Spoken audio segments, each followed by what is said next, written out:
Hello, good morning and good afternoon, everyone, and welcome to the second edition of the Asian Youth for Sustainable Palm Oil Summit. My name is Kamal Prakash Seth, and I will be your host or your MC for today. And I'm really, really happy and excited to welcome all of you to this virtual summit. We would have loved to have all of you in person, and it would have been somewhere in Indonesia. But our world is obviously going through a lot of challenges, and we said that instead of skipping it this year, we'll do this edition virtually. So that's why you're here. Thank you so much for taking out time from your Saturday as a speaker, as a or as a participant. So before I go further, I want to actually invite my amazing team member, Caroline, to help us with the instructions on how to make the best use of the technology with this webinar and the other things. And before I do that, just a gentle reminder, since many of you have asked, you are expected to attend the entire duration of this webinar, which is the entire 4 hours of this summit, for you to deserve the e-certificate. So if you disappear and choose not to be all the way till the end, which is the 4 hours of the summit, you will not be given e-certificates after the summit. So I hope everyone respects that, and it's a collaborative effort. So please make sure you stay all the way till the end and you're actively participating during the summit. And we obviously will be tracking all of that from our back end. So over to you, Caroline. Thank you, Kamal. Thank you and good afternoon, everyone. Thanks for joining. I'm Caroline from RSPO. Today, I'd like to share some of the details with everyone about how today's session will work. So, as and when participants join, they are automatically set to mute, so as not to interfere with the speaker or conversations that are taking place. So if anyone wish to ask a questions or have any issues at any stage throughout the session, please feel free to type it in the Q&A box, not the chat box in case it's all overloaded with chat. So if any questions put into the Q&A box or raise your hand, we will reach out to you privately via chat. So for today's structure of the session, it will be divided into three parts, which are part A, B, and C. So for part A, we will be having panel sessions and fireside chats from 2:10 p.m. to 3:30 KL time. So at 3:30 p.m., we will then have a short 10-minute breaks before we move on to the part B of the agenda, which is the breakout sessions. So for the breakout sessions, everyone is required to leave the current virtual room and log on to your respective breakout room based on your region. So the breakout sessions dial-in details are already provided in the pre-event information email that everyone should have already received. And we will be sharing the details, the dial-in details in the chat box as well later, right before the break time. So once everyone have completed the part B of the session, which is the breakout session, please do come back into this virtual room for part C of the session using the same dial-in details provided in the email that everyone has received. So it's in the dial-in details in the part C, but no worries. We'll also remind our regional representative to share the login details again with everyone in the chat room during your breakout session. And once everyone is back into this same virtual room, we will then begin with part C of the session. And if anyone have any questions regarding this matter or dial-in details during the event, please feel free to drop your questions into the Q&A box and we will assist you accordingly. So yeah, that's all from me. Thank you for your attention. And without further ado, I'll pass the floor back to Kamal to commence the next agenda on the item. Thank you, everyone. Thank you so much, Caroline. So let's get the excitement going. So if I'm going to give you literally 30 seconds to write the name of your city and country. Okay, so in the chat section, not in the Q&A section, go to the chat section. When I say time starts now, you need to type in the name of your city where you are right now and your country. So your time starts now. You have 30 seconds to write the city and country. Okay, that's going great. Oh, wow, already more than 50 people have. Bhubaneswar, Yogyakarta, Kuala Lumpur, Serang, Beijing. It's like flashing on my screen. That's amazing. Lucknow in India, Malacca, Malaysia. Awesome. 100 people have already done it. Guys, you have 10 seconds left who have not still typed their city and country yet. Delhi, India. Another one from Yogyakarta. Jakarta. This is amazing. This is the feel of the Asian youth. Like, this is so awesome virtually because we were doing it physically last year and obviously we are not able to do this. Okay, 5 seconds I give you. Okay, five, four, three, two, one. Okay, thank you, everyone. So we have amazing participation from Indonesia, Malaysia, India, China, Singapore, Thailand, Myanmar, and Philippines. So this is truly the Asian. And when I say Asian, I mean ASIAN and not ASEAN. Okay. So this is the continent Asia that we are talking about. And last year we had not from so many countries, but virtual participation obviously gives us this opportunity to do it. So let me first of all share my screen and show you what you are in for today and share with you the agenda that we have prepared for you so that you're also mentally prepared. First, a strong recommendation is please make sure you have notebooks or pens to take notes because we are going to share a lot of information and you don't want to miss out on them because this will be very useful for you afterwards. So we are in the first segment right now. We are running a bit late, but we'll try to catch up in the welcome address and introductions. After this, we are going to have two amazing speakers who will talk about the theme for the summit, which is promoting responsible consumption for a sustainable future. I will introduce them to you later. Then we are going to have some regional highlights for Youth for Sustainability.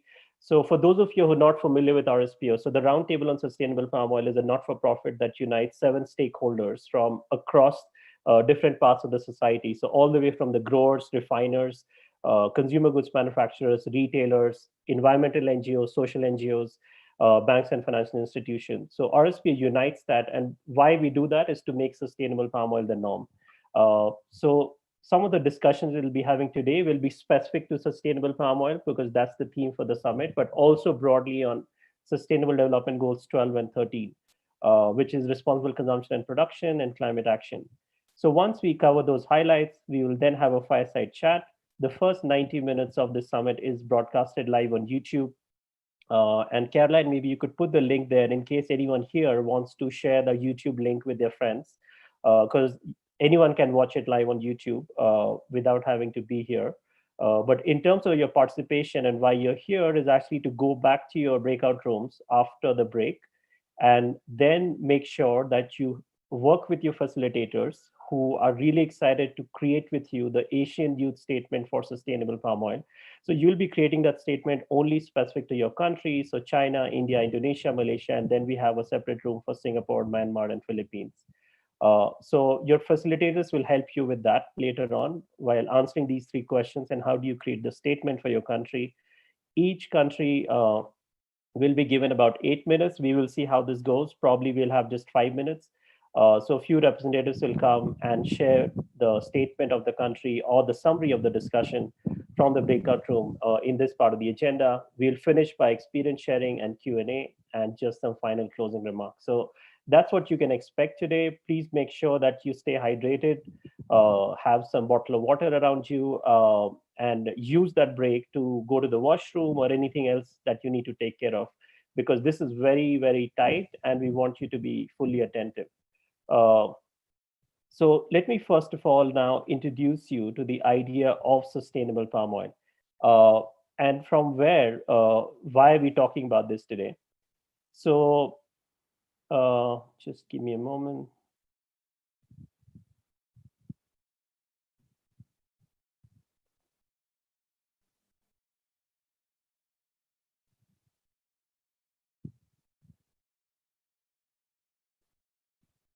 Okay, so what we are here, as I reminded earlier, is Sustainable Development Goal 12 and 13, and specifically sustainable palm oil. Uh, Here are the speakers. So some of them, or actually all of them have joined us. I see them here. I will introduce you to them one by one as and when their time in the agenda comes. But they have obviously taken out their time to be with you today. We are very thankful to Golden Agri Resources for sponsoring the summit and being supportive of the Youth for Sustainability initiative in general. And then we have a lot of ecosystem partners. Apologies in advance if I have missed out on any of the logos of the ecosystem partners, because many came in the last few days. But we have Youth and Sustainability, Youth for Sustainability, Wildbound, and then we have many from Malaysia, PEMA from Malaysia, and then we have PK, PIN, MASH Project Foundation is here, Institute for Research and Development of Policy, ASEAN Youth Organization, Congen Consulting, Social Collider, Social Impact Catalyst, Food Sustain Asia, and Earth Hour. So I might have missed out on some, so already apologies for that. So you might be here because you would have seen some of these posts on social media, which got your curiosity, and then you decided to apply for the summit, or you got nominated for the summit. Uh, so why we are here? Because we want to take action on the Sustainable Development Goals. So RSPO's mission is to make sustainable palm oil the norm, which is very closely connected to SDG 12 and 13 of responsible consumption and production and climate action. Uh, so just to take a high level view of this, if we don't do anything about the sustainable development goals, our human population during our own lifetime will cross 10 billion people, probably close to 12 billion people. And if so, what the reports and the scientists are telling us that we will definitely need more than one planet to take care of our ever growing demand. So there is something called Earth Overshoot Day that some of you might be familiar with. We need to make responsible consumption and production the norm. Otherwise, we are definitely going to need 3 or 4 planets, depending on which country you come from. So if you live life as an American citizen, you might need at least 4 planets. If you live life as a Scandinavian citizen, you might need even more than that. So our carbon footprint is obviously very demanding. And we will live through the century to see this pressure on our own planet. So this is the story of palm oil, and something that we have started doing recently from RSPO is called hashtag Know Your Palm. You will see this on social media, on RSPO's Instagram specifically, sharing stories about how we as consumers need to understand the issue of palm oil and then make decisions on what we buy, what we don't buy, which brands we support or we don't support. So it's in everyday life. For those of you who are not familiar, 50% of the people who consume processed food or any cosmetics, we consume an ingredient of palm oil in it one way or another. So whether it's lipstick, sandwiches, ice cream, soaps, it's a part of our day-to-day life. Whether we know it or not is the only question. Every time we go out and eat, chances are most that that food is cooked in refined palmolene or an oil which is blended with refined palmolene. So just some quick facts for your information. So these are the common food items, and people in Asia are very familiar with this, and you'll see it in the pictures. So I'm sure people in India know this, but when I go to Malaysia and Indonesia, I've seen the jalebis that you see here. Chances are most when you go outside and eat jalebis, they are cooked in something to do with palm oil or blended palm oil. Same for burgers, same for gulgappas, as we call them in India, and other street food that you might find in Indonesia, Malaysia, or China as well. Also for samosa, some of us love this, but again, this is something that includes, that has an ingredient of palm in it in most cases. And same for French fries. So all these food items that we consume on a day-to-day basis has palm oil in it. The question is it sustainable or not? So why do people use palm oil? Well, do you also know your daily consumption of palm oil? I just told you every second product has it at least. Uh, so the fruit of oil palm tree contains the world's most versatile vegetable oil. So the reason for the obsession of the world with palm oil, which is the highest selling vegetable oil in the world, is that it is the most versatile and the most efficient. It has replaced less healthy fats in foods in the West. So, for example, animal fats and other fats, which are not really good for the human health or good for the planet. So, palm has managed to replace that. It has also replaced the more expensive oils in home and personal care products, which means that if not for palm, these products that we use, like soap, shampoos, or anything else, would be more expensive than what it is right now. And most of the people across the world would not be able to afford those products.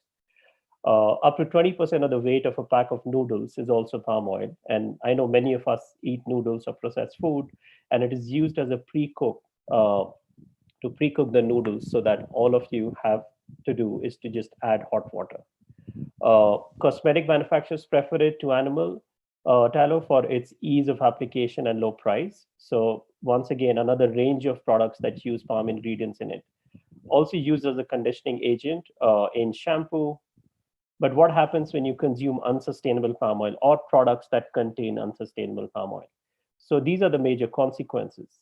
We lose lakhs of hectares of rainforest, which are called the lungs of the planet, mainly in Malaysia and Indonesia, and now in other parts of the world, whether it's Thailand or Cambodia, and now in Africa, as well as in Latin America. So if it's not produced in a sustainable manner, that's when the issue is. Extreme deforestation has pushed local wildlife into tiny corners of their habitat. So biodiversity loss is one of the biggest challenges the world faces today, and I'm sure many of you have already read reports about its connection with COVID-19 pandemic. So the ecosystem needs more balancing, and that's what sustainable palm oil seeks to do. Irresponsible expansion has also threatened freshwater ecosystems and caused soil and air pollution. And the conversion of forest and peatland of palm oil plantation releases large quantities of carbon dioxide and fueling climate change in the process. Talking about communities, so fires have generated as much as 465 million tons of carbon dioxide as of the end of October 2019, which is the same as the total greenhouse gas emissions of the United Kingdom in an entire year. So that is the consequence of unsustainable palm oil. But if it is sustainable, we can mitigate a lot of these risks. So I'll stop there for now. And this gives me a great opportunity to invite someone who has been a thought leader and a very passionate individual running an organization called the People's Movement to Stop Haze based in Singapore. So please welcome Benjamin Tay. Welcome, Benjamin, to the Asian Youth Summit. Hi everyone. Thank you Kamal for the very kind introduction. Hi everyone. I hope everyone is having a good afternoon from wherever you are. I know we have a time limit, so I'll just jump straight into the presentation, and then perhaps we can expand on the discussion later on. Just give me a moment. Okay, so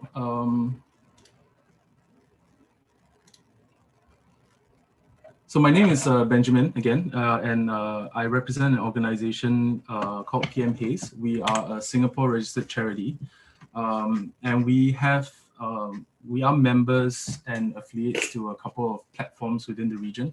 So the Fire Free Alliance is one. RSPO, we are a member of RSPO. SASPO is a Sustainable Palm Oil Association that was set up by WWF Singapore. And we are supported currently by the Singapore Institute of International Affairs and the David and Lucille Packard Foundation.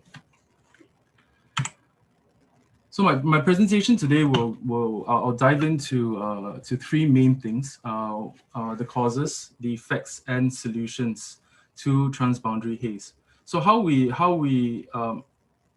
talk about the issue is that we go via a very relatable event that happens more or less on a yearly basis in our region, especially in Indonesia, and Singapore and Malaysia on some years. So where does haze come from? Haze largely comes from, and when we refer to haze, we refer to transboundary haze that travels over from smoke and land fires, smoke that travel over from forest and land fires in Indonesia. So if you see that QR code there, it's actually, if you want to scan it, it's actually a recent report on, it's actually a haze report that was developed by our partners, Singapore Institute of International Affairs. And it's actually a good introduction into the transboundary haze issue if you want to dive a little bit deeper into it. So the effects of haze, I think, are fairly well documented. In Singapore, at least, we see businesses like eateries in Singapore see a drop of up to 90% in their patrons during the haze season. Hospital admissions in Singapore also increase quite a bit during haze. And what some people do not know is that Singapore has actually one of the highest rates of childhood asthma. So when haze comes, this affects largely people living in Singapore that have pre-existing conditions. From the COVID-19 situation now, I think the world has also seen that we have a very large migrant worker population. A lot of these migrant workers actually are employed in construction work, and much of this work is actually outdoors. So transboundary haze also affects them. So that's the kind of the personal health effects that happens to people in Singapore, and especially not forgetting our neighbors in Indonesia. In 2019, 900,000 people in just 6 Indonesian provinces actually suffered from acute respiratory syndrome as a result of haze in the country. So there is a very large personal health concern or public health concern when haze comes. So I guess the next question is what actually causes haze? So the two things that we have identified, firstly is degraded peatlands, right? So the fact that natural peatland areas are degraded actually increase fire risk, which then result in increase in risk of haze in the region. So an estimate of how much carbon dioxide the degraded peatlands actually emit. 1 hectare of degraded peatland is actually equivalent to the annual emissions of 3 passenger cars. So that's just 1 hectare of peatland, and there is a lot of peatland in this world and a lot of peatland in the tropical areas. So what are peatlands? Peatlands are basically waterlogged forests that cover about 3% of the Earth's surface, but they actually store more carbon than all plants and trees in the world. 70% of tropical peatlands in Southeast Asia are actually found in Indonesia. And like I mentioned just now, degraded peatlands are actually one of the root causes of haze in our region. And I think in Indonesia, the estimated amount of degraded peatlands actually amounts to about 2 million hectares of land, which Indonesian government and agencies have been scrambling quite a bit to try to restore these degraded peatlands. So another cause is, of course, the demand for agricultural products, right? And when I talk about agricultural products, it's all kinds of stuff, right? So it could be rice, it could be corn, right? It could be peanuts, right? And of course, the commodity that comes into mind, that often comes into the spotlight when haze comes, is palm oil. So I think Kamal gave a very good introduction into what palm oil is and what sustainable palm oil is. So I probably won't go into too much detail on this, but I would like to reiterate that palm oil is the most efficient oil crop in the world, right? It can be up to 10 times more efficient than other oil crops. Not only that, it's very versatile, like Kamal mentioned. It is also a very significant source of livelihood for communities in our region. So Malaysia and Indonesia employs millions and millions of workers in oil palm plantations. And I think that this is a significant, not only a significant food source, right, but a significant life source and economic source of economic needs as well. In Singapore directly, 90% from our survey, 90% of eateries in Singapore actually use palm oil in their cooking. And this is just in the cooking oil. So we're not talking about any of the other processed goods. So this percentage could actually be a lot higher. So what is sustainable palm oil? I think in our region, we have a couple of certifications out there. So the Malaysian Sustainable Palm Oil is one of them. Indonesian Sustainable Palm Oil is another. And of course, the RSPO, the Roundtable on Sustainable Palm Oil Certification. All these certification standards cover the NDP standards. The MSPO and the ISPO are country-level kind of mandatory standards that largely cover upstream supply chain actors. The difference is that RSPO actually has a holistic certification system that covers upstream to downstream, right? And more importantly for us is that the RSPO actually has explicit policies for plantations on peatland. And they also have best management practices for plantations that are operating on peat. So this is a difference that we need to take into account definitely when we look at certification systems that certify sustainable palm oil. The RSPO has also been found to have more robust principles and criteria that offer better protection for biodiversity. And this is from an IUCN report in 2019. And most recently, last year, the RSPO launched the Independent Smallholder Standard, which I think is a breakthrough in sustainable palm oil because 40% of sustainable palm oil is produced by smallholders, and we can't ignore them in this conversation. So the Independent Smallholder Standard actually allows for individual independent smallholders to become certified with a little bit less barriers to entry has in the past. So diving into the solutions to haze, and this is where we kind of come in. Before talking about what PM Haze does, I'll talk a little bit about what are some of the macro solutions. And I won't go into too much detail because I know we don't have too much time for detailed explanations, but feel free to drop me an email or contact me individually to find out more about these solutions in the future. So Indonesian government has actually come out with quite a number of policies, right, over the years. And 2015 was actually the year that was a landmark year, because haze was really bad in that year because of El Nino, and not only in Indonesia but also coming to Malaysia, Singapore, and even all the way up to the Philippines, right? They actually experienced transboundary haze. So they came out with policies like, for example, no fires. They still have a forest moratorium on new forest clearance. The protection of peatland areas is actually very important as well. The setup of the Peatland Restoration Agency is actually something very important that was done in the last couple of years, and as well as other ways of dividing the peat areas up into ecosystem functions, and as well as dividing them up into different hydrological units. The Singapore government's response to this is something that we've been tracking. Is via the Transboundary Haze Pollution Act, right? It's important to note that this is still largely a very symbolic act because there's been no successful prosecutions of any company that has caused haze to come over to Singapore. It's not so much of it doesn't have a very collaborative approach because, you know, it infringes on the sovereignty of Indonesian governments, right? And that's why the law has been relatively unsuccessful at this point.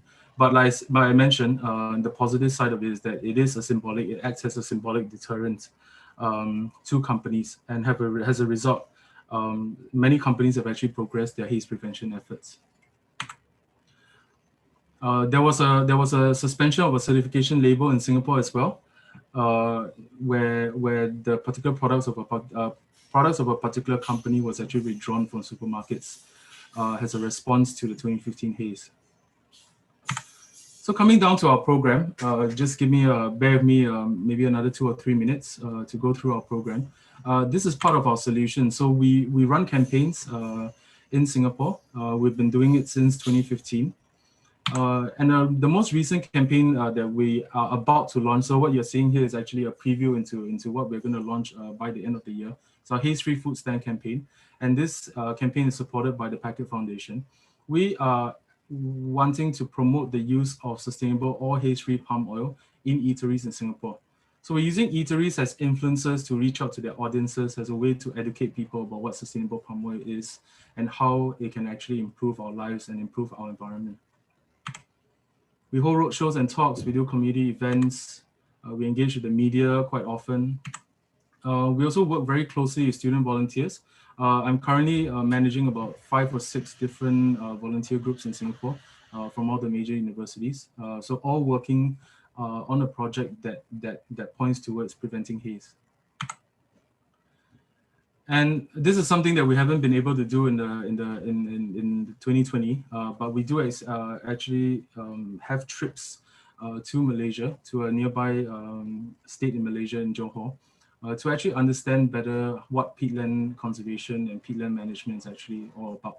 So we go to this place called AYSPO. We work very closely with Malaysian NGO Muslim Aid, as well as the county government of AYSPO. So we also have publications. Something that I wanted to bring your attention to is a supermarket guide. I think this is the first supermarket guide that's been released in Singapore that we recently published. This contains all the products that use sustainable palm oil. And as we go on, as we progress through the session today, we'll probably come to realize that, you know, it's actually quite challenging to identify sustainable palm oil in our products. So the supermarket guide actually aspires to close that gap. We also have done publications like something we released this year was a review of Singaporean financial institutions, and basically talking about their responsible financing policies as a response to transboundary haze. And we focus quite a bit on the palm oil sector in this particular report. So it's a worthwhile read. There's a QR code over there if you wish to access our publication site. And finally, I come to the next part of our program, which is our community managed peatland restoration program. And this is a program where we work very closely with our Indonesian partners, Economy Creative Andalan, which is an NGO that was set up in the village by very motivated villagers in Sungai Tohor.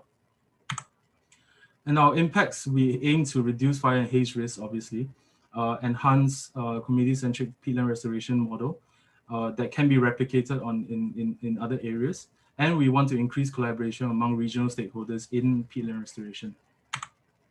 So these are some of the people that are on our project. The second row shows our partners in Indonesia on the ground in the village. These are all people who live in that village. And our program coordinator is actually Bang Ari or Azari Ahmad. He's actually had about 16 years in reforestation programs. Yuki is our research associate who has been really helpful in helping out with research and monitoring guidelines. So this is our program, right? We do revegetation with peat swamp forest trees. But really the heart of it is the ecological restoration is, of course, one of the outcomes they want to achieve. But community development is something that's very important to us. And community development is something that we achieve by not only providing incentives to the community through Paludi culture, for example, through community education programs, but more importantly is the capacity building of the community, right? Helping them to understand how to actually do a good restoration program, how to measure the success of it, how to run a program that's meaningful to both them and the wider community that they serve. So, and finally, we do collaborate with some universities as well. The University of Newcastle in Australia, as well as NTU in Singapore. All right, thank you very much. And I'll be looking forward to speaking more to you guys in the next half of the session. Thank you. Thank you so much, Ben. And I'm sorry, apologies for rushing you, but we have other speakers lined up. And no worries, yeah. So for those of you who are curious, Benjamin will be available for the breakout room later on. And Ben, if you are okay, you could share your email so the participants could also contact you or any other contact details that you're okay to share. So without any further ado, let me welcome an old friend of mine, someone I know since 2014 when I became a social entrepreneur back in those days, and then went on to take multiple projects and initiatives. So please join me in welcoming Mr. Ashish Birgi. He's the co-founder and CEO of MASH Project Foundation, wears multiple hats like I do as well, and is here. He's based in Singapore right now, but a lot of his work is spreads across Asian countries, including India. So welcome, Ashish, and over to you for the next 10 minutes. I know you don't have slides, so maybe it might be easier for you to keep to the time. Sure. Thanks, Kamal. And I think I'm very excited to be joining you today for this wonderful summit. It's an important day because today we are also celebrating the UN Day and marking the 75 years of UN. And it's happening at a very important time, that this discussion, because we're going through one of the worst pandemics, at the same time entering the decade of SDG actions when we talk about sustainable goals. And this is something personally I have been working and been very, very passionate about. So I'll keep it short and crisp because I know this is virtual, and then retention span is really less. So I'll keep it short, but I would like all of you, because I have been on the other side where I've been part of such programs, both virtual, in person. But what really is important is key takeaways and learnings, right? So I think both Kamal, Benjamin have shared some really important aspects of today's theme, which is responsible consumption, and focus more on sustainability, climate action. But I would rather want to talk largely about, as young person, our responsibilities, and more importantly, the opportunities, right? Because I built a social enterprise. My organization, like Kamal said, it's called MASH Project Foundation. We are also one of the proud partners of this initiative. And we are on a mission to build a world full of young change makers. We are here to build an ecosystem which enables more young people to create an impact, to build the required skills. So how do we do that? So I'm going to talk about that, and then also touch upon, which is today's theme, right? But the purpose is that you look at how today's participation is a stepping stone in that change making journey. I know Kamal mentioned that, if you do not sit through the whole session, you may not qualify for certificate. I know that's important, but I also feel you are investing your time and effort, most important resource, right? So you got to make the most of the next 3-4 hours in the in the most important ways, right? And for that, you have to start looking at it as an opportunity. Everything is an opportunity. So yes, coming back to my personal journey. So when I used to be a part of a lot of these events, when I used to listen to these such amazing, great speakers, I was inspired. But what do I do next, right? So I start now. When I look back, I see that there is something really important that happened with me is the power of communities, and I really would like to stress upon that, right? So like Kamal said, we've known each other for a very long time, and Kamal runs this amazing organization for young people in India. And that kind of brought a lot of like-minded people. Just like that, my organization brought a lot of like-minded people that like that. So these power of like-minded communities, and as a community of Asian youth today, uh, build that connections. I know this is virtual and least is possible, but do the most to make new friends, make those connections, interact with mentors and speakers, and see how they will play an important journey in your how they will play an important role in your long-term journey as change makers, right? So in my personal journey, I've met some of the people who became my team members, who became volunteers, who became important guides and friends whenever I would want to like go and take opinion. And most importantly, important fact that they were one of the biggest inspirations when I would go through some really tough times, right? So I would really want to stress upon power of communities. So whatever, some of you might be in school, colleges, workplaces, find those like-minded people who will continue to support you in this journey, right? Second aspect, is about skilling. It's about gaining the right sort of knowledge and awareness.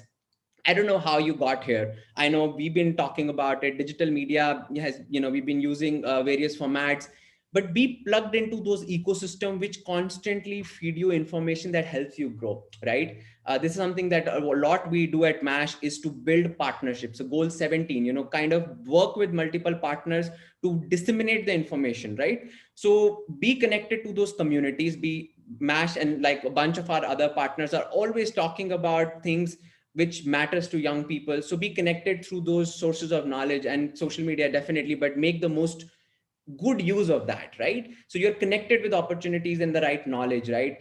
And other aspect is about getting the skills. So knowledge awareness is one part, but as a change maker, and when I use the word change maker, doesn't mean that you need to be only starting your own initiatives. A change maker is somebody who looks things at it differently, not from a problem lens, but a solution lens. It could be taking that one step and doing things differently. And there are so many ways we all can build that, change making, wear that change making lens, right?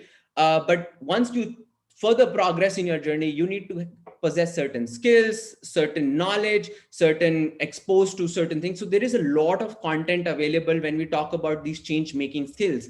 And these are things like being empathetic. These are things like problem solving. These are things like how do you effectively communicate to your audience, to your stakeholders. These are things like, design thinking, right? Like so many ways in which you can become a leader, a change maker, and really step up, because there is so many problems out there. But if you are under skilled, or you don't have that sort of a lens to look at this, then you will miss out those, and problems will continue to grow, right? And the third most important aspect is when you're ready to amplify your work, right? So be heard and seen in the right forums. I've always figured out that, when I'm talking about my work and to my causes, to the people to whom it matters, it helps me to amplify that work, right? So if you are today in this event, talk about the causes that matters to you. Learn from the people who have similar mindset. And the great thing, all of you are today definitely share a common interest, which is you want to be solution makers, right? You want to solve problems, right? You are not want to just sit and just look at the world get worse. You are here to make the world better, right? In the interest of time, I will very now specifically, come 2-3 things I think which are important for you to look at. Number one is find your calling. What is that big why that inspires you or gets you moving? What are those causes that really inspires you?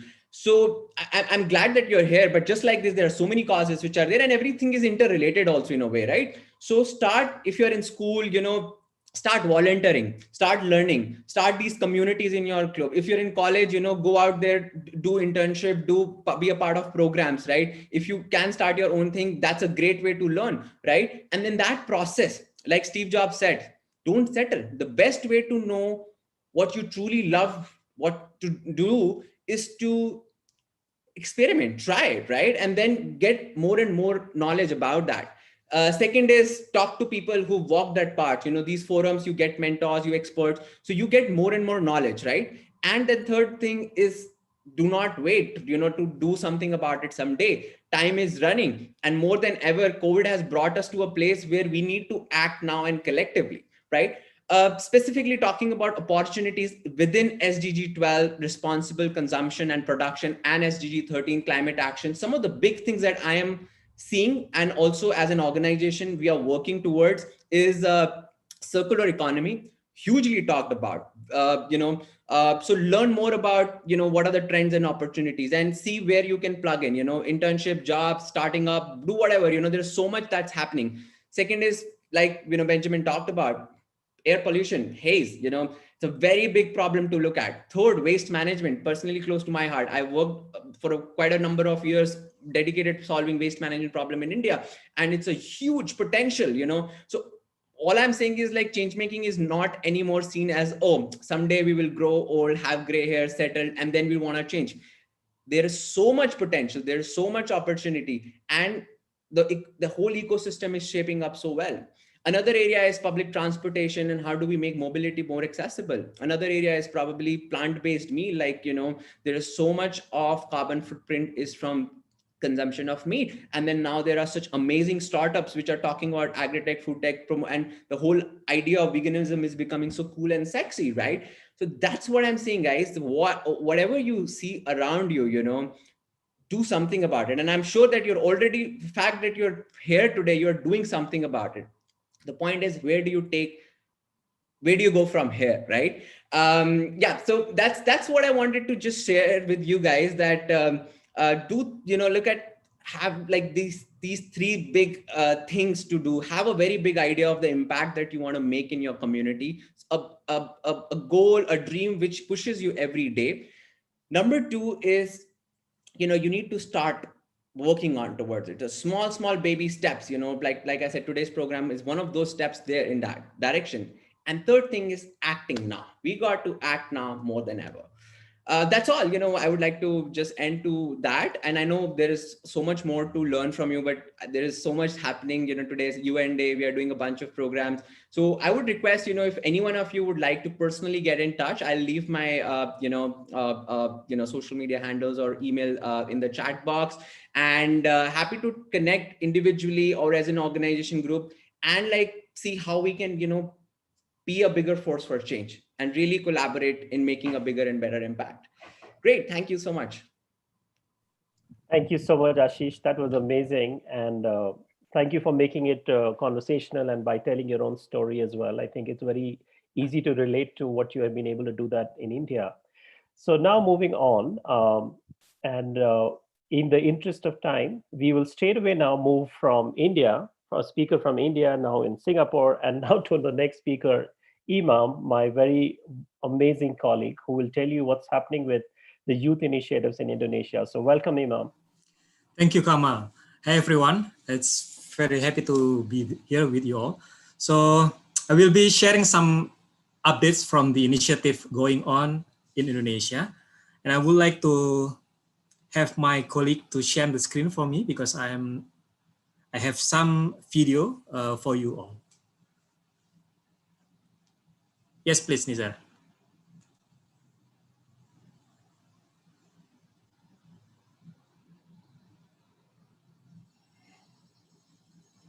The sound is, can you?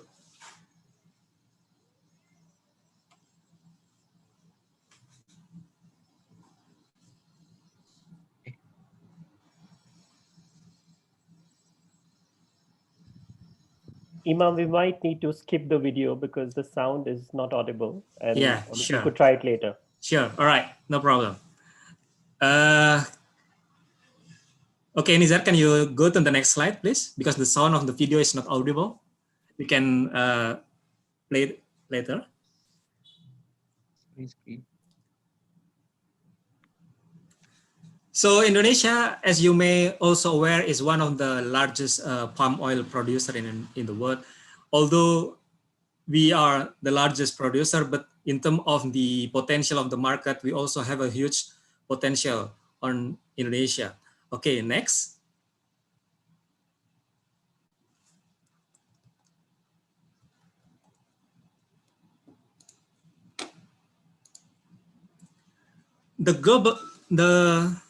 Sorry, can you go back to the previous slide, Nizar?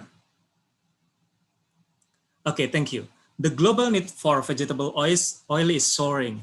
It is the largest growing commodity today. Demand for edible vegetable oil has been projected to be double. Total demand for vegetable oil, including biofuel, in 2050 is projected to be about 13 million metric tons, from about 165 million tons in 2013.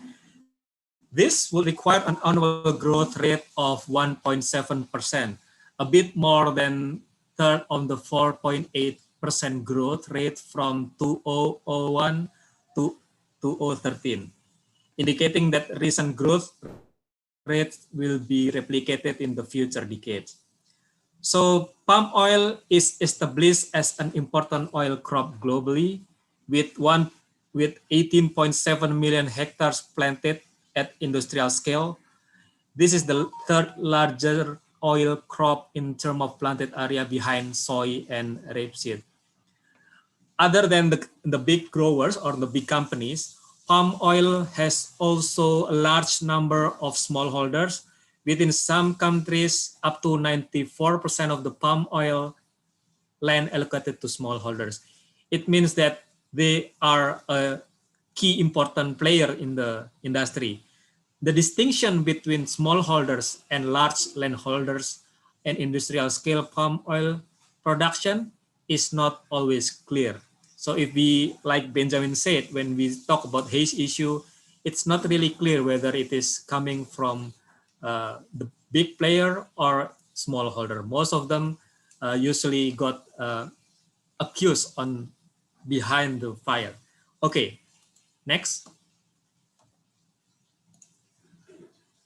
In 2013, palm oil and palm kernel oil accounted for around 40% of the 160 million tons of global vegetable oil.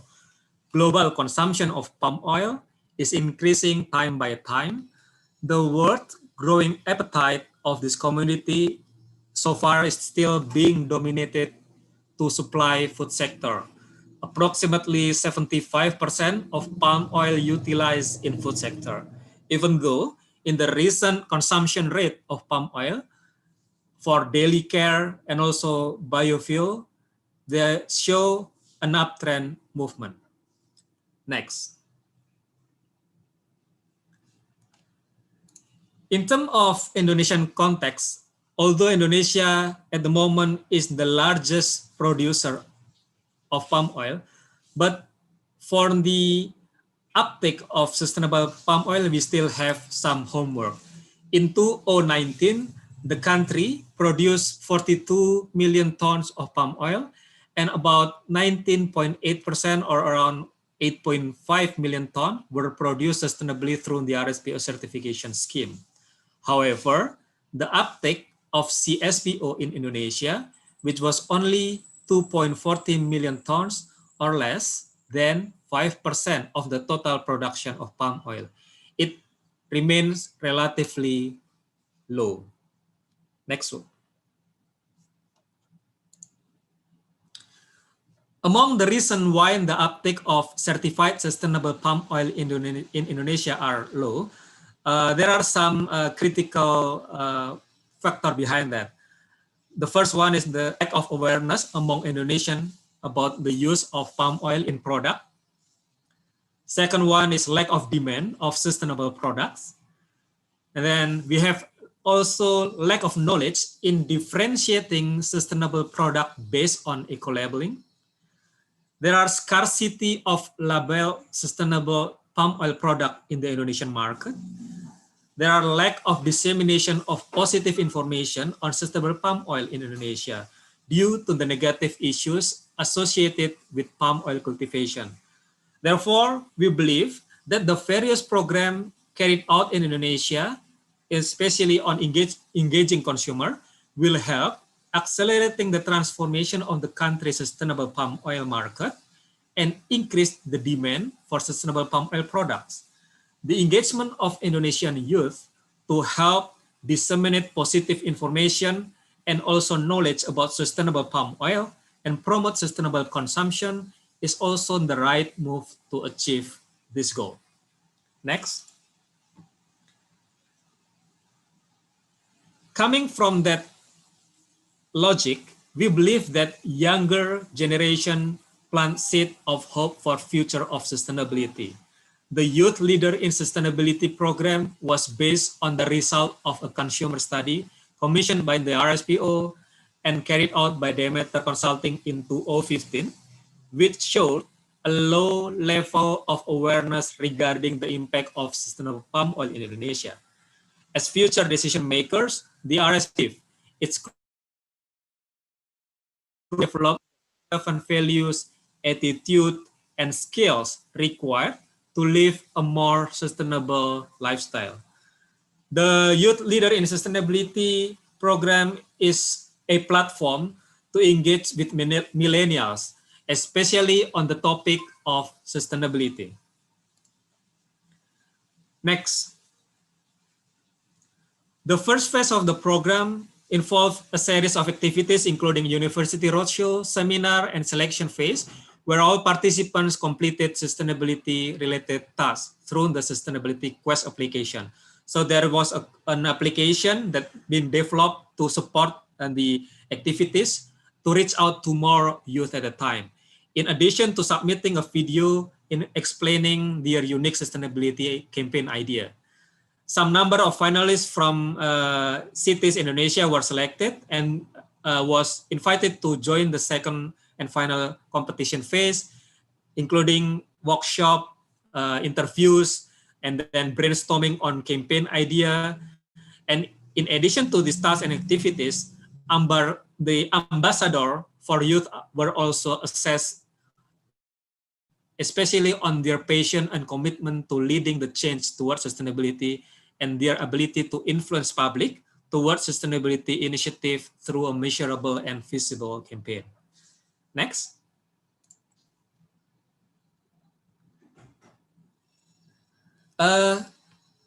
After we have the youth leader, then the next process was to establish the community.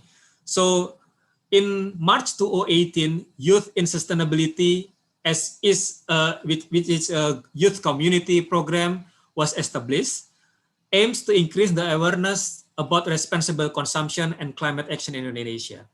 Working in collaboration with the RSPO, this voluntary community started with 30 members based in 3 big cities in Indonesia, where in each location, Youth in Sustainability had launched a youth orientation campaign geared towards encourage food waste reduction, eco-label recognition, waste management. So they have different themes for different places.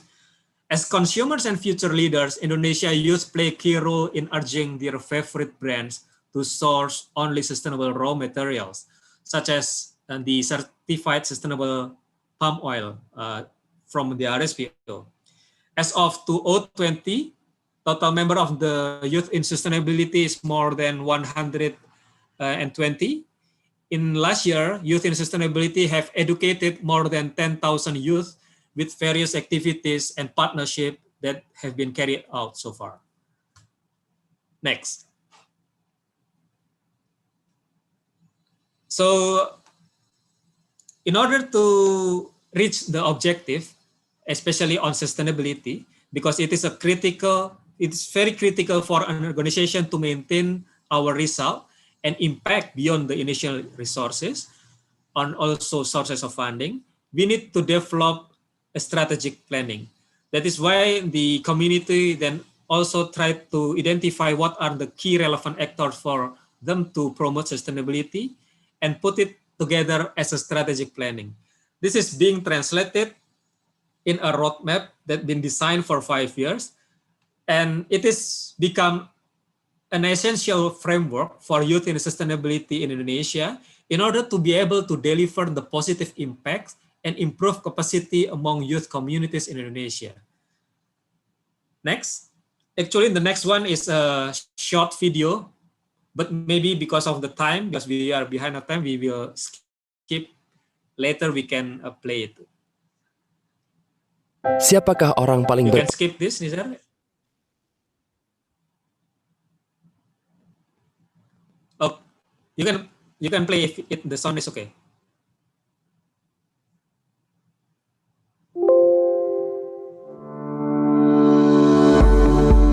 Ma'am, in the interest of time, you could skip unless it plays.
Okay, I think that's all for now. Sorry if the video a bit lagging. Over to you, Kamal.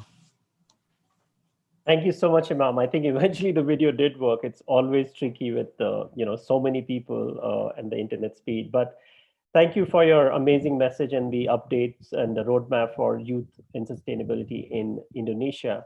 Moving on to another part of the world, of the Asian world, I'm very happy to welcome Song Chao, who's the founder of Wildbound in China. Welcome, Song Chao. Very happy to have you with us and tell us about the amazing work that you have been doing. So over to you. Thank you so much, Kamal. And I'm going to share my screen and very excited to be here.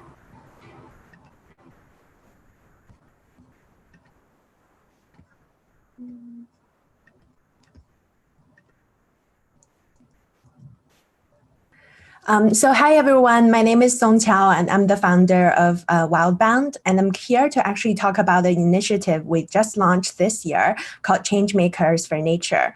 And because we're quite restrained on time, I'm going to try to talk about these 4 different parts and introduce Wildbound, the program, and highlight a few things we have done recently, and also just encourage everyone to join us in the movement and give us ideas and support.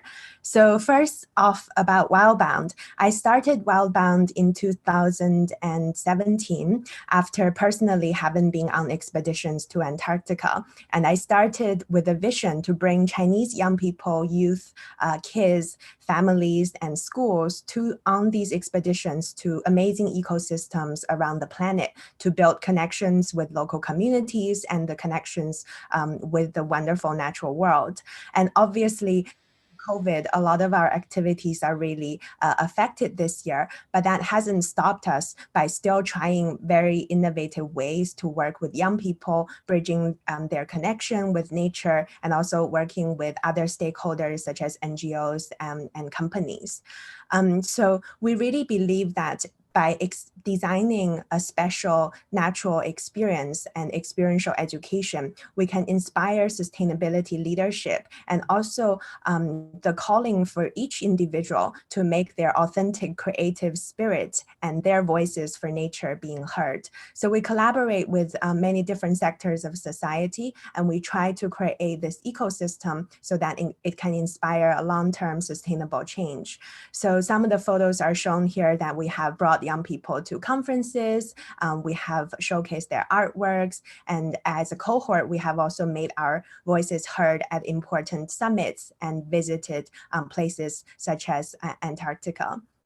So together with schools, youth, environmental organizations, scientists, artists, decision makers, entrepreneurs, and the media, just like a healthy and resilient forest, we need many different actors and a diversity of species to work together. So that's why we sometimes work with artists to create exhibitions. Sometimes we have conversations on policy with stakeholders. And we also work with very young kids in using their hands and creativity to tell these stories. So that's how Wildbound has started and what we have worked on. And this year, we're very excited for the project called Changemakers for Nature, where AYSPO is a really important partner in our initiative because we want to inspire young people to become change makers. And it's really crucial that they actually start to make a difference for nature. This August, we launched this initiative at the China Sustainable Palm Oil Summit in Suzhou. And you can see Fei Fei and Wan Jian from RSPO China in this photo, along with our other partners from Ministry of Ecology and the Environment, from the Norwegian Embassy in Beijing, and from World Economic Forum Tropical Alliance, as well as the team from Wildbound. So we launched this initiative to co-create and inspire young people and hope to influence communities such as schools, businesses, and the public by equipping young people with the knowledge and skills to promote biodiversity conservation, to raise public awareness, to protect global biodiversity, and also to stimulate personal and social innovation. So why does the world need change makers for nature? I think I don't need to actually preach to the choir here, because all of us know that nature and biodiversity is in danger. The fact that we can't actually gather in person, but are meeting online. And with all of the young people who are here, we are the future leaders and the future consumers and change makers and decision makers. And plus, education is really powerful and can inspire everyone's potential. At the same time, we are an organization that has a global mindset, but we are based in China. And we think that China plays a really important role in the world, as well as in the region of Asia. And China and the world has shared responsibilities to protect our nature. At the same time, we also need not just one organization can solve all the problems. We really need a cross-sector approach and collaboration. So Changemakers for Nature can also lead and support the realization of all the SDG goals. So as Sir David Attenborough has said, there can be no greater legacy than giving young people the tools they need to save our planet. So I'll just quickly go over the journey of the Changemakers for Nature. So how do you become a Changemakers for Nature, starting with someone who's probably passionate about nature, but doesn't really know where to start? And we summarize these 9 keywords: analyze, document, communicate, inspire, create, and act. And lastly, persevere, influence, and then make the change. So for Changemakers for Nature program, we have launched our first cohort by recruiting 30 amazing individuals. Many of them are in today's call to join a 6-week online curriculum. We meet every Sunday night on Zoom. And also each one of them is going to do a 3-week impact projects in their own community. And hopefully next year, we can organize some learning journeys in China and potentially even to Indonesia or Brazil about sustainable palm oil, about deforestation, and we can gather finally after the pandemic for Changemakers for Nature Summit. So the roadmap that these change makers are going through is that they start from their own nature story about why they have a connection and why they need to make a difference for nature. And they will build their core competencies and give them tools for them to realize their impact project. And some of these tools and some of these methodologies the speakers prior have also mentioned. And these are really important to build the competency of the change makers. So throughout the 6 weeks, we go through their nature story and how is biodiversity connected to ourselves, the value and benefits, and the reasons for biodiversity loss and deforestation, and then come up with solutions and showcase the best practices. Wan Jian from RSPO has also joined us last week on these online programs. And some of the impact projects can be personal, but can also be community-based. So some of the change makers for nature have already started showcasing what's in their fridge and what's in their house. What are some of the personal actions that's already contributing to making a difference. And the second kind of Changemakers for Nature program we have recently done is Changemakers for Nature camp at schools. And this is very recently, just in September, in the school in Beijing, we have spent 5 days launching an Impact Week program. And we had almost 130 students participating, and they have come up with 20 plus projects. And they range from all kinds of different topics, and including species extinction, indigenous people's rights, well-being, food, deforestation, energy, recycling, and plastic. So you can see that young people are already quite passionate about these topics, and they really just need an extra support. So here I actually want to show a video which is edited by my colleague, who herself is also a change makers for nature. And this video will showcase what we have done at the school. And pay attention to the sound, because we're using the rap that's written by a 9th grader who's only 15 about his take on pollution and conserving our planet. So now I will show the video.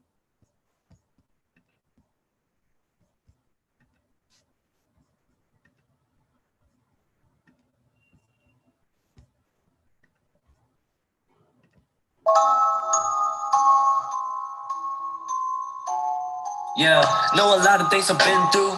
People changing up the world, but it ain't you. Hope it's never gonna come. Gotta work with the goal, spend a lot of time on it, know it's so true. So now it's time that we about to take action. Now we gotta focus on these little plastic. You know what damage our heart, nature's breaking apart. Time to stop it, we gotta fix our planet. Ocean, why is plastic always floating on the ocean? Everybody contribute a little proportion. Dead bodies always hurting my emotions. Paying money like we're purchasing indulgence. Oh really? I don't know, but we're definitely rude and we're damaging the planet. All the plastic pollution is caused by human beings are the same like we were, breaking our home. Have you ever thought about why it was claimed like a tragedy? How does it connect to myself independently? Nobody listening. People on their phone watching TikTok happily. Talk about SUVs, how about some SDGs? Nobody ever showed me their tendency. All the global issues, we beat them like our enemies. Always together, no things we can never be. When I grow up, I just wanna end plasticity. Motherland, be what it should be. When I grow up, I just wanna fill it with beauty, nature, no more recovery. When I grow up, I don't wanna waste plastic. Credit card, please get out of me. When I grow up, Not gonna waste all the 70, fully used it entirely. When I grow up, when I grow up.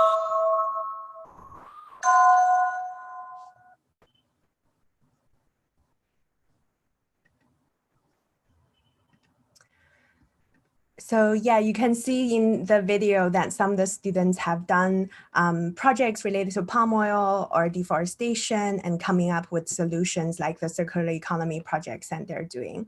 So for Changemakers for Nature program, we hope to have these online courses available and also to impact and empower more schools and educators as well as students who are joining to have multiple student projects along the way.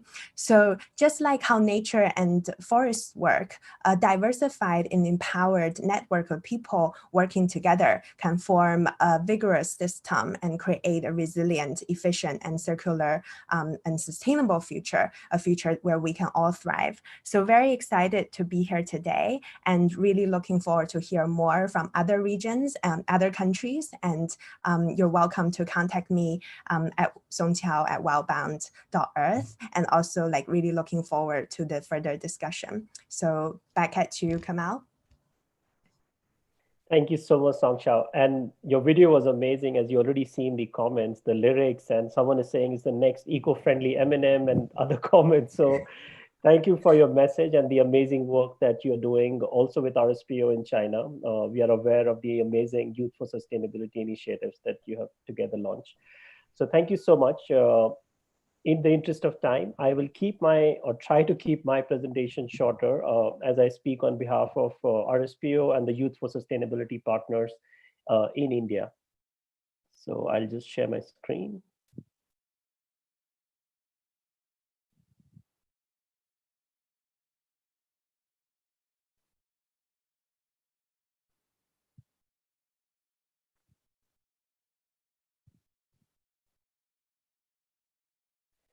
Okay, so in the next 5 to 10 minutes, I'll try to cover what RSPO and all our partners for Youth for Sustainability have been doing in India. So the broad work has been around climate action and responsible consumption and production. And I'm just going to show some of the key initiatives that has been taken and led by the youth themselves. And we are just, behind the scenes and kind of supporting them. So just for a reality check, especially for everyone who's joining from India today, this is our footprint in India as far as SDG 12 is concerned. So we are the third largest greenhouse gas emitter, responsible for 6.9% of global emissions. Only 19.9% of urban India's waste is processed, and 814 million is the projected urban population of India for 2050. You can see the rest of the statistics here. It's quite concerning, of course, because we are a country of 1.3 billion people. And if you're not mindful of our own consumption, then chances are most that planet Earth, Mother Nature will not be in a very healthy state in the next 20 to 30 years. Talking about SDG 13 and India's footprint, nearly 300 million rural people depend on forest for a part of their subsistence and their livelihood. That's a huge number. And in India, we know a huge segment of our population is still below the poverty line. A huge segment are dependent on the forest for their livelihood. We are also the third largest greenhouse gas emitter, as I mentioned. And our commitment to the Solar Alliance, the International Solar Alliance, is great, and it has been a great start, but there is a lot more that needs to be done in terms of renewable energy and other such parameters. So what do we do then, right? Like, do we rely on the government, the businesses, the NGOs to do all the work, or are we willing to roll up our sleeves and dirty our hands, as we say? As you see some of the youth doing it here. And it's not just for one cause. As Ashish and Ben mentioned earlier, it's a cause across different commodities, different sectors, from beach cleaning to sustainable palm oil to single-use plastic and things like that. So what we are trying to do in India is to roll up our sleeves and get on the ground. And now I'll just take you through some of the on-ground activities. So the first thing that we did is we started promoting the idea of Mahatma Gandhi. And he said, be the change you want to see in the world. So instead of relying on other people and someone else will solve the climate crisis, we need to take that responsibility ourselves to do it. So the mission for Youth for Sustainability India is action before reaction. And many of you are here today who are a part of the Youth for Sustainability India clubs. And the idea here is that we should get on the ground and take action before we start criticizing only and not be willing to do something about it ourselves. So just some snapshots from how this whole initiative of YFS Club started. So YFS has existed for a while, for a few years now. But last year we have someone who, a few people, you'll see here Nikhil and Punesh Loka in this picture with us. And they went to Bangkok last year for this summit. And they started working on these initiatives. Currently, it is led by Punesh Loka, and he will be joining us in the breakout room for India. So make sure that you catch up with him there, as well as with Nikhil. Launching the school and youth colleges. So there are many people who join. So in the state of Odisha is where the heart of this program is right now. And you will see here a bunch of people who have, many of them have joined those clubs. Right now, the number is much higher than what it says here. And the idea was to organize youth into different clubs across different universities and schools. Another interesting initiative was cleaning a football stadium. And this was something which is kind of not very heard of before, because a lot of us go and watch matches when our world allows us to do that. And we will do that probably from next year onwards again, watch IPL games or ISL games and different things. But this is what we leave behind. So if we ourselves are not willing to clean our own garbage, we can't expect someone else and some other authorities to do that either. So this group of youth here decided to do that themselves. Another aspect of this is sustainable farming, and in collaboration with Blue Yard and I Live Simply movement, this was something that was organized to educate young people about sustainable farming and the local communities as well. Uh, this is something else which I think we call Nukkad Natak in India, in Hindi, but essentially an interesting way to raise awareness. There's also a restaurant audit that happens in which the restaurants in a certain area were asked different questions about their use of single-use plastic, about their use of sustainable palm oil, about their use of other anything else that damages the environment or is not good for nature. So the team went to the ground. They created a survey, and then they went ahead and spoke to the restaurants. They also went to the malls and created awareness through interesting ways that you see here. So action on the ground continues, and it ranges from tree plantation, it ranges from helping people who are behind the scenes. There are many master classes that have happened by the YFS India lead coordinator, Punesh Loka, as you see here, from people or in schools to people in colleges, and many of them are now aware about what is SDG 12 and what is SDG 13. So the work continued even during the 11th Young India Challenge. This is a program that RSPO supports. It brings out and selects Indian youth to find solutions for SDG 12 and 13. So this is something that we had launched last year called I'm a Sustainability Warrior program. And as a part of this program, many of the youth were selected to go to Bangkok for the physical summit last year. And we had an amazing group of speakers and media as a part of the launch of this program. So Young India Challenge became a platform for young people in India to find solutions for SDG 12 and 13. And these are some of the snapshots from February this year. So the work didn't stop. Even during the pandemic, the sustainability warriors who went on the ground and have been doing a lot of these webinars, master classes, different sessions. So things that we would do inside a university campus or a school campus, we have been doing that now virtually and picking up different causes that need more and more attention.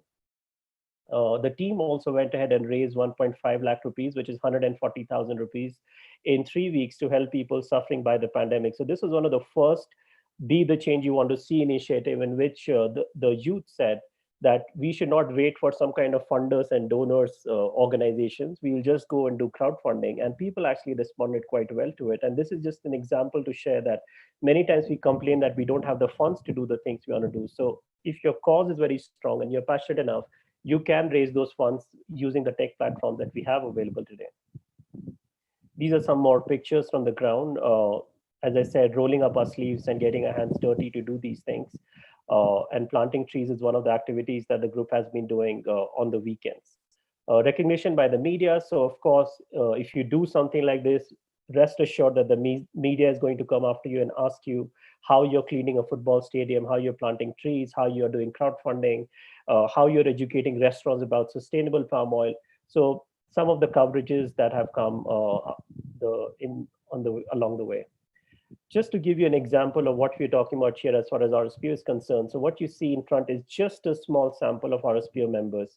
global members as well as members in India. And what we are trying to encourage is that not just them, but their competitors as well, who don't happen to be RSPO members, who have not made those commitments for sustainable palm oil, they also shift to sustainable palm oil production and consumption. You might wonder what a bank is doing here, like Citibank, for example. Banks have a big role to play as well, in which they finance these companies. So many banks or progressive banks like Citibank, HSBC, and Rabobank, they would have a special program for companies which are using or sourcing sustainable palm oil production or trade. So banks have a role to play, refiners have a role to play, and all the brands that you see here have a big role to play as well. And it is us, the consumers, who must keep reminding them or telling them that we also care for this cause, and therefore the donuts that we eat or the chips that we eat, they should be made from sustainable palm oil. There's a pledge that we have started in India called hashtag Know Your Palm, Take the Pledge. You can also do that and strengthen the campaign. We look to take this campaign beyond India as well. It's knowyourpalm.thebetterindia.com. That's where you can go find out more about this and take the pledge. So if you're in India, definitely do that. And even if you're from any other country, we encourage you to take the pledge as well. The next thing that we are doing is in the Decade of Action 2020 to 2030, we are doing a public consultation for the Youth for Sustainability India Alliance. So you see some of the partners here. These are the some of the most interesting organizations in India who are working with the youth for SDG 12 and 13. So this session is on 30th of October, 10 a.m. to 11:30 a.m. India time. And this will be a consultation with all the organizations that want to be a part of this alliance or want to give feedback to what the plans are there. So if you're interested in that, then you could let us know as well. And we could see if you could extend some of the passes for this session with you. So just to wrap up, the onus is on the youth to roll up our sleeves and to do what is needed joyfully and not complain about it only on social media and just be like some kind of a digital protester and then be an irresponsible consumer in my own backyard. So please be the change we want to see. And Youth for Sustainability India is very, very happy to extend the community now to more than 170 people and more than a few colleges. So that's all from my side. And I think that we have the next thing coming up, which is the fireside chat. And for that, I will welcome the moderators and the speakers. Before I do that, I'm happy to also once again thank Golden Agri Resources for the work that they're doing, especially with the smallholders and supporting the summit. So I'm going to try and play the video first, which will highlight the work with the smallholders that Golden Agri is doing.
yang dihasilkan oleh tidak sesuai dengan dibayar oleh ketentuan AYSPO.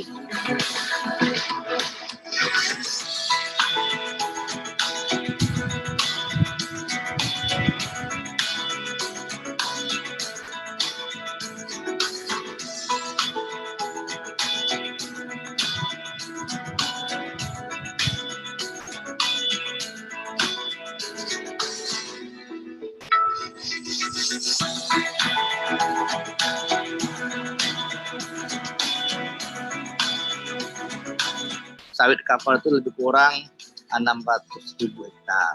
Mulai ada yang mau di replanting, Dan itu kan harus segera. Kalau nggak segera nanti, maka masyarakatnya akan kehilangan mata pencarian. Sekarang alhamdulillah ada Sinarmas mau berbuat ya untuk membantu masyarakat, khususnya yang tidak di plasma ini, ya supaya hasil sawitnya juga imbang, karena sangat menyolok sekali.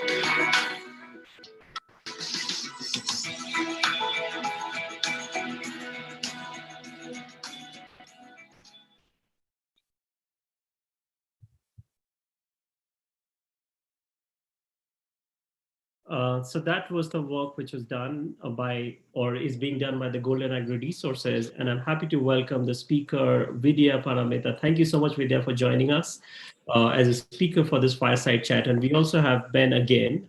So those of you who have been asking him many questions, Ben has decided to stay on till the end of the summit. And also want to introduce you to our amazing moderator for this fireside chat. So welcome, Preeti.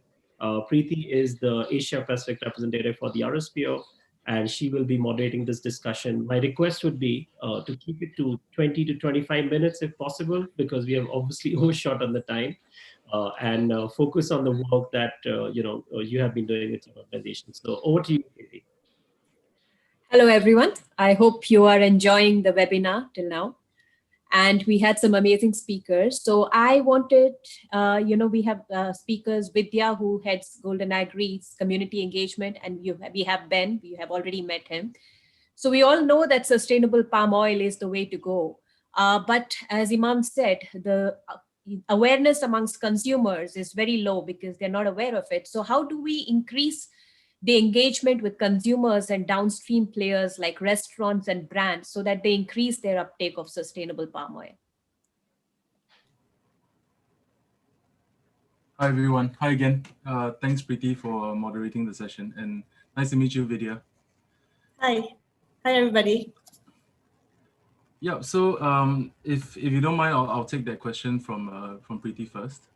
I think a lot of the work that we've been doing in the last couple of years have been to really educate not only consumers, but also consumer-facing businesses, right? Businesses that deal with consumers, to understand what is sustainable palm oil, right? Because I mean, the first thing about palm oil is that palm oil has had such a bad reputation in the market, right? In this world for such a long, for so many years, that, you know, once people hear the word palm oil, they equate it with deforestation, they equate it with the killing of orangutans, for example, right?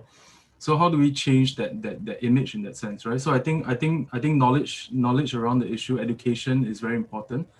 So what we've been doing in the last couple of years is we've been really going out there and reaching out to consumers through, whether is it roadshows or is it talks or even platforms like these, right? To help people to understand that there can be good palm oil, right? Of course, for every commodity, and it's the same for all commodities, right? It's not just palm oil, right? You know, there's even the rice they eat every day. There can be bad rice and there can be good rice in that sense, right?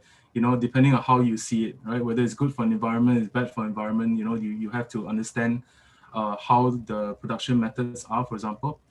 So I think for palm oil, it's the same. So we need to understand that what can sustainable palm oil actually give us, in the sense, you know, how do we produce a commodity like that sustainably and have it to be good for the environment, right? And then we then have to go to the next step, whereby we have to convince businesses. And I would have to say at this point that I don't have a direct answer to your question, because I think we're still trying to answer that through our engagement with businesses. But I think what we're trying to do with businesses is firstly to let them know that you are using palm oil in your operations, right? Whether you think you're using it or you're not, right? More often than not, you are definitely using it in some form or another. So in Singapore, and I believe in Indonesia and Malaysia it's the same. The main product that palm oil is being used in is the cooking oil, right? So a lot of cooking oil is palm oil based. It can be a blend, with other kinds of oils, but largely it's still palm oil based. And it makes sense for us, right? Because palm oil is produced in our backyard, right? It's produced in the rural parts of Indonesia and Malaysia.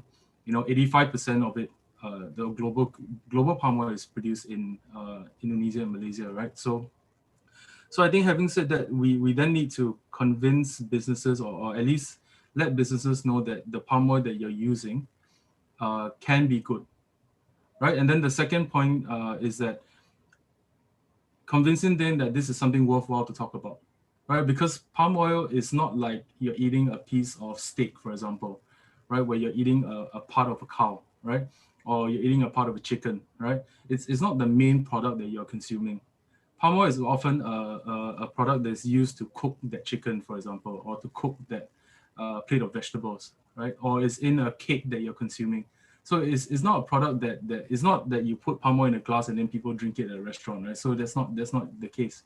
So I think that's something that we have to do to also convince when we go out and do engagement, is to convince people that, you know, this indirect use of or rather this palm oil is indirectly used in your food in that sense, right? It's not the main product, but still it is something that is potentially can cause environmental degradation, for example, haze, right? So how we choose to talk about the issue is that we go via a relatable issue like haze, right? Because everyone experiences it, and it's something that people experience, it's something that people are affected by, and we use that to communicate about the issue. So Vidya, would you like to add to that? Yeah, maybe. Hi everybody, I'm Vidya from Golden Agri. So for me to answer that question, maybe I have two things here. The first is regarding SDG 12, right, which is our topic here, responsible consumption and production. If you know that within the SDG, there are several indicators and goals as well. And in SDG 12, in 12.6, there is a reporting for companies. So one of the things that we've been doing is trying to be more transparent and have a more data-centric approach to communicating our impacts on the ground and how we produce sustainable palm oil.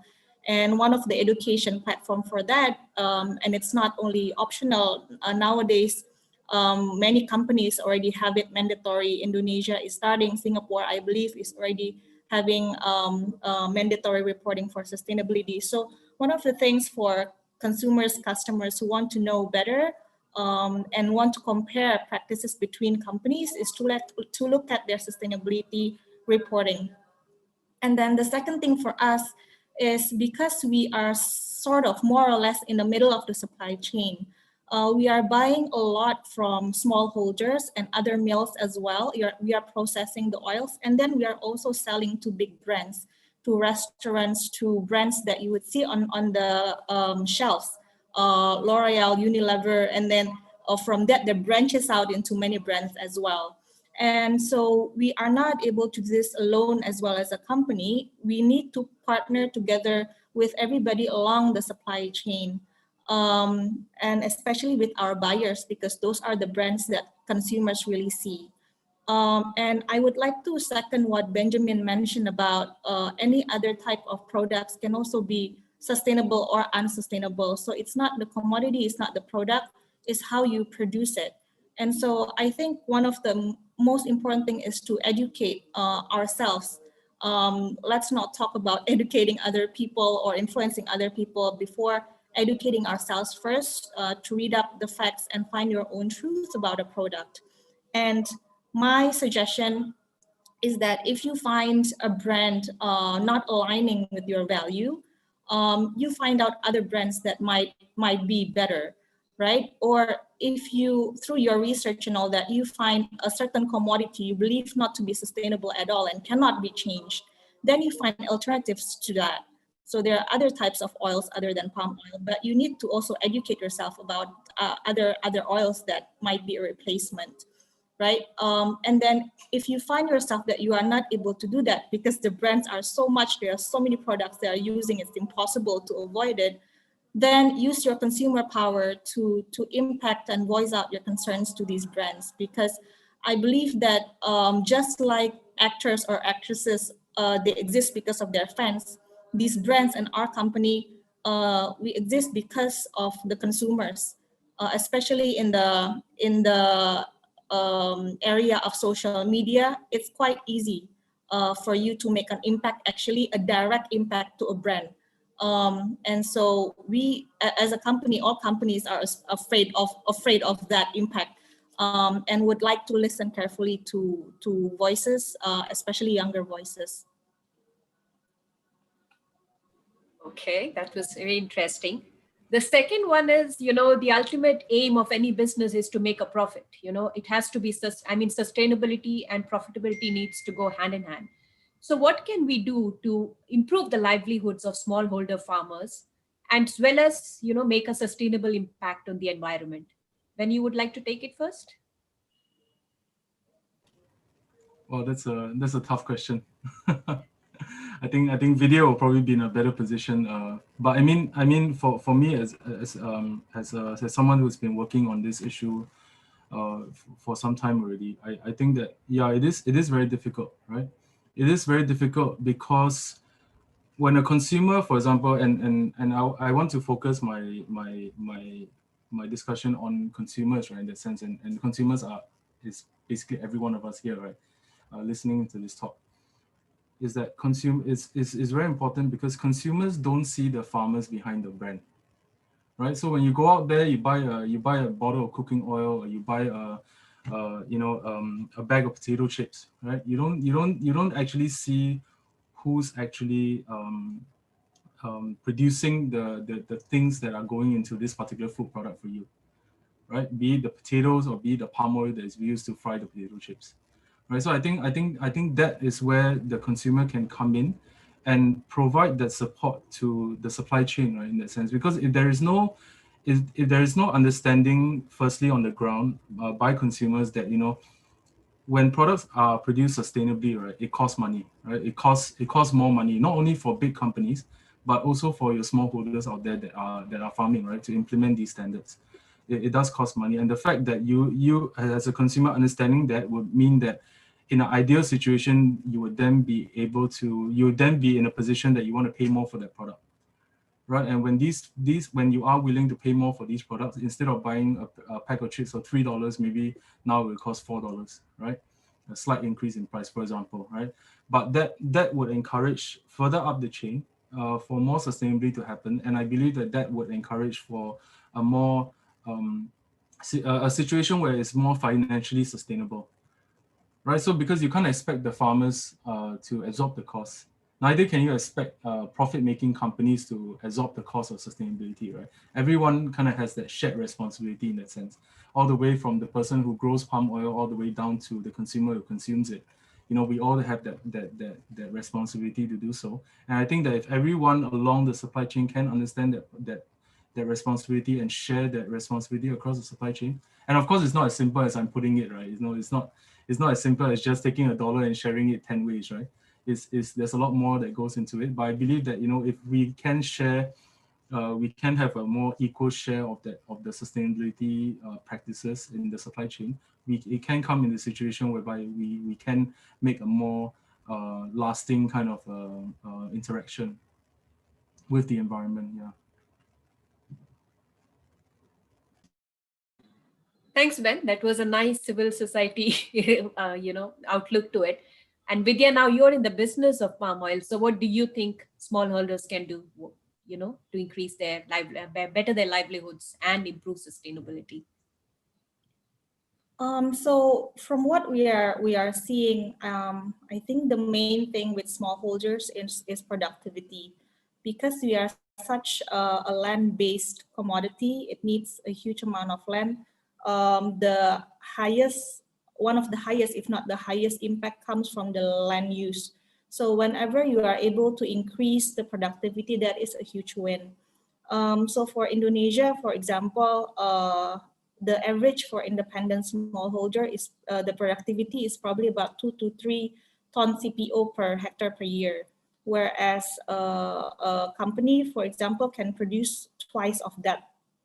And you've heard from other speakers before that the amount of land that is cultivated by independent smallholders reach about 30 to 40%. It's about 33% here in Indonesia, about a third.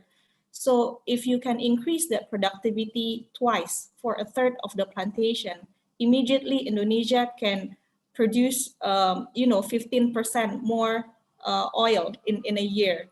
And that is very, very huge.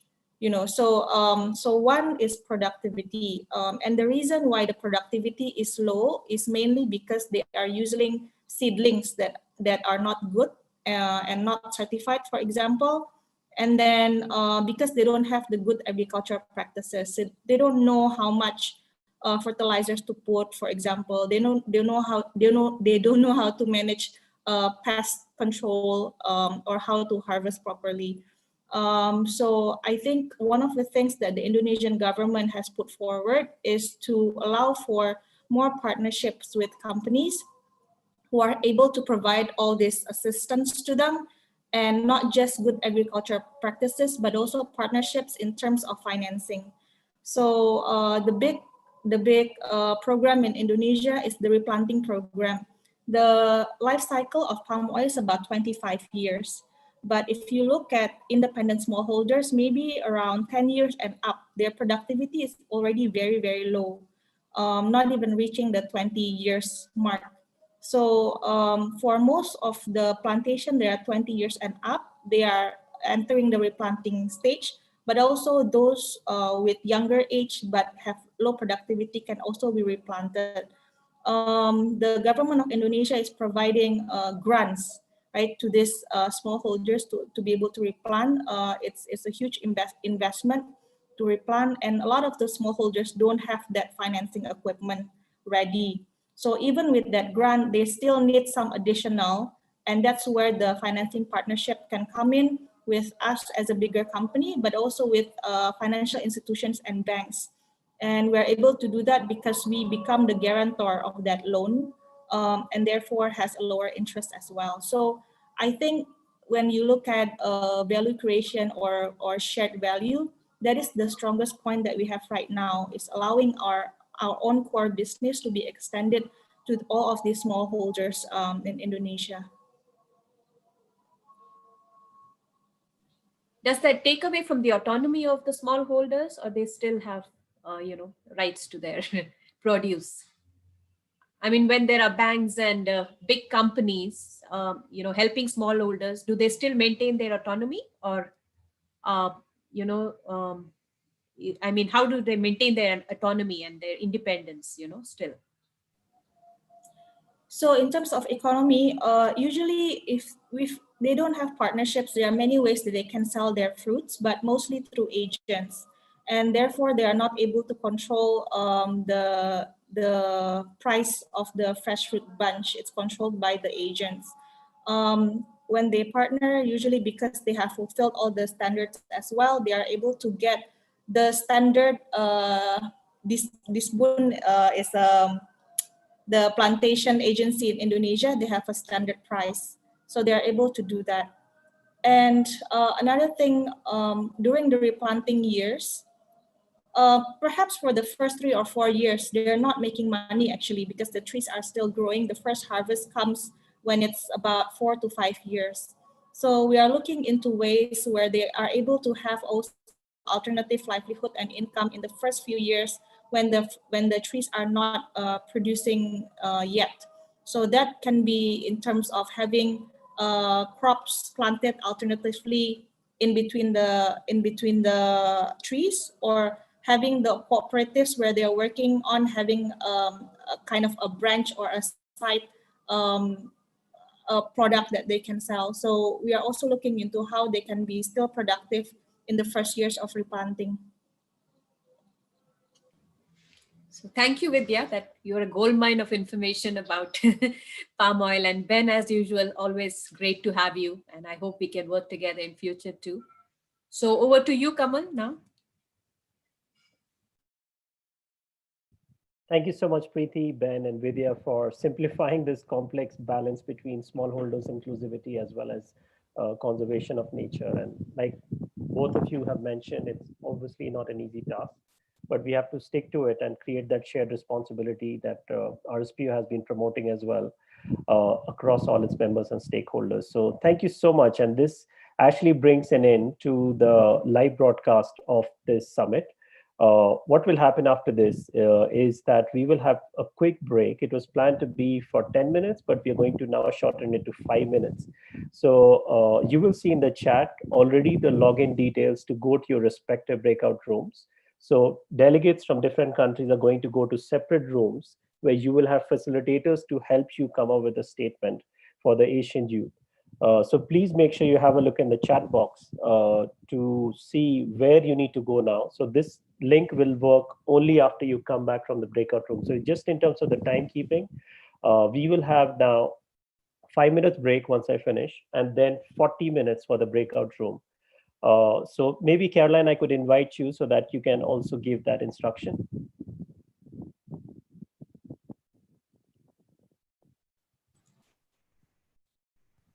Hi. Yes. Thanks, Kamal. So thank you, Kamal. The dial-in details is in the chat box. So do click into the join meeting link and then key in the password, and then our host will allow you to go in. So once the session ends, leave the sessions and join back into this current room, which the lead will also send you the link, or you can refer back to your email for the login link to join back to this session. Okay, I hope everyone will have a good breakout session. Thank you, Kamal. Thank you, Caroline. So please make sure you join your breakout rooms within 5 minutes. And then facilitators, please make sure that we all come back here in 45 minutes from now. So thank you so much.